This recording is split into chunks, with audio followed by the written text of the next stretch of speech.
श्रीमद्भगवद गीता प्रथम अध्याय अर्जुन विषाद योग श्लोक 12 तस्य संजनयन हर्षं कुरु वृद्धः पितामह सिंहनादं विनद्यचै शंखः दद्मे प्रतापवान। चलतु यार ओडिया माने बुझा।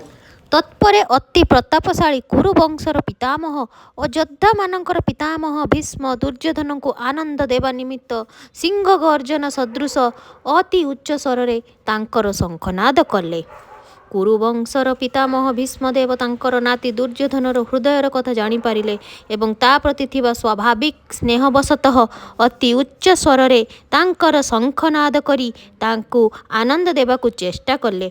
भीष्मदेव एक सिंह सदृश प्रतापवान थिले, तेणु तांकर शंखनाद सिंह गर्जन सदृश होइथिला।